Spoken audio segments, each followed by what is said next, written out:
What's going on, everyone? Talon here, and welcome to another account progression video. Alright, so in this one we're going to be getting another tier 2, and it's going to be Sharon Rogers. Alright, so I have not tier 2'd Sharon Rogers yet. I'm probably one of the few people that has her at all 20 gears and did not just tier 2 her. So now that she has a new uniform, I decided, you know what, it's time to show this character a little more love and give her a tier 2, because I haven't really done too much with her so far, because she's pretty below average, I would say, in terms of other Sharon Rogers out there. I haven't done too much besides just level up her gear here. So we have all attack, we have all defense, we have some HP, we have some skill cooldown with the last one as ignore dodge. And then the only reason I have just those few Urus in there is because I need the skill cooldown for her, because my skill cooldown is pretty low. So I use those to augment the skill cooldown a little bit. Nothing too special on her skills, just have her third skill maxed out for the damage. I did max out these bottom two skills for a little more damage as well. And then ISO 8 set, also nothing special here. I just have Stark's backing. It was pretty much the first ISO 8 set I rolled for her, and I really like having a heal.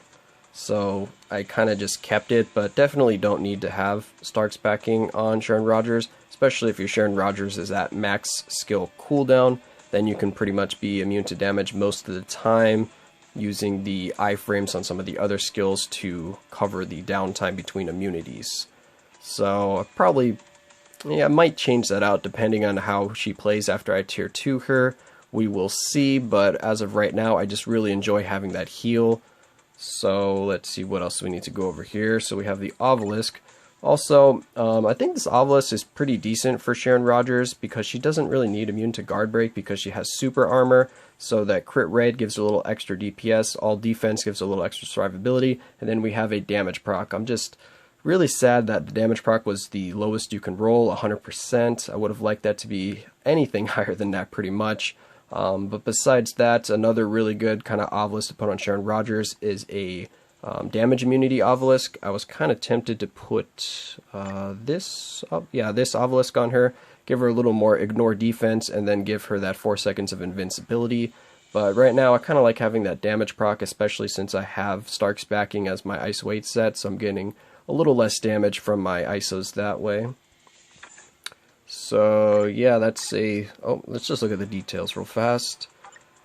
Alright, so as you can see, I pretty much got her to where I need her to be for the skill cooldown. So 36% will get you max skill cooldown providing you get the alliance bonus.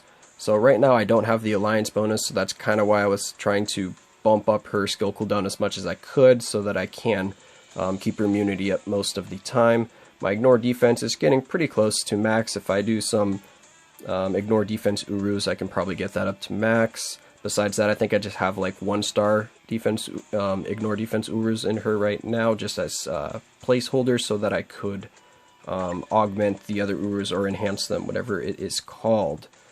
Alright, so I think that's pretty much a look at my Sharon Rogers. So yeah, now let's get into tier 2ing her. So we're going to go ahead and use a ticket on Sharon Rogers here because I do have a few of these left. So let's go ahead and get her to tier 2. Alright. Alright, there we go. So now that I have her at tier 2, let's see what her tier 2 passive was. Basically, she gets a nice damage increase, so increase to skill damage by 45% and increase to bonus damage by 20%. And then she also gets a nice damage reduction, so she takes basically 30% less damage because she gets 30% less from energy and physical sources. The only time this won't help you is against like cold, lightning, or fire damage based attacks. But besides that, she pretty much has a nice overall reduction in damage as well. So looking pretty strong here.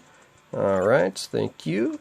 So now, let's just go ahead and try her out a little bit since she has been freshly tier 2'd and just kind of see the difference in how she plays. I'm expecting her to just do a buttload more damage, basically.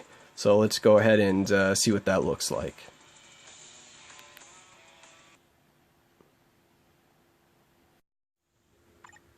Alright, so here we are at World Boss Ultimate. We're going to try out our freshly tier 2'd Sharon Rogers here. So we have Black Dwarf, and we're going to go ahead and do just phase 1. And the team I'm going to be using is Ironheart, Sharon Rogers, and Agent 13.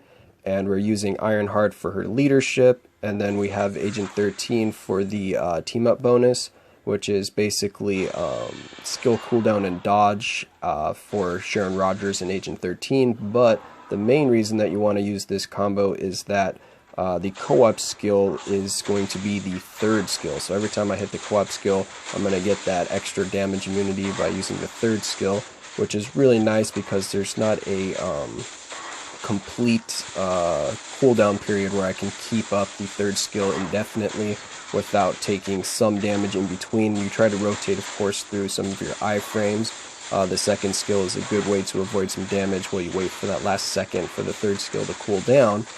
But the only issue here with Black Dwarf is you can pretty much get hit once and that bleed damage will actually kill you just from like one hit, so it's pretty strong. And then we have Ancient One as one of these strikers, even though he's not tier 2, because he can drop first the heal bubble, which is really nice, and then also he can drop his Ancient Cure skill, which basically is basically it's like a debuff. So he just drops that circle on the ground, and if you walk through it, it will get rid of any debuffs that you have active. So basically it'll get rid of the bleed. That's the reason why I have it. But you do still have to play pretty well with Sharon Rogers to be able to beat Black Dwarf here. She does have the damage, but just because of the bleed and how aggressive Black Dwarf is, it's actually quite difficult. So we're just going to go ahead and let this finish playing out here.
Alright, so here we are at the final floor of Shadowlands. We have floor 25, so we're going to go ahead and take our freshly tier 2'd Sharon Rogers in here. Just going to give her Iron Man leadership just so she can get max skill cooldown. And I'm taking her in here just to see how she does against someone she has a disadvantage against, because her damage is pretty much going to be off the charts anyway, so she shouldn't have any problem here at all. She doesn't need a damage leadership or anything, of course, just because of her damage output. So we're just going to go ahead and let her do what she does best and just do crazy amounts of damage.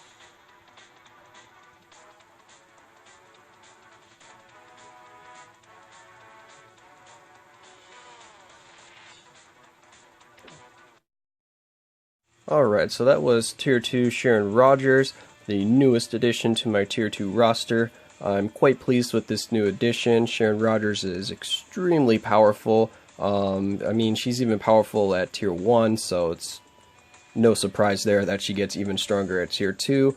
But with the release of this uniform, that's finally what pushed me to actually Tier 2 her, because I pretty much could do everything I wanted with her at Tier 1. But now with World Boss Ultimate mode, and then with this uniform being able to put up a really high score in ABX, I decided, you know what, let's tier 2 her and see if I can start being a little more competitive. And she's also, of course, extremely powerful in PvP, so for timeline and also for Alliance Conquest, she's going to be pretty powerful there as well. So I figured it was just about time to tier 2 her, so I gave her a little bit of love, gave her a tier 2, and I'm quite happy with the results. So yeah, that's going to be it for this video. I hope you enjoyed, and of course, I will see you in the next one.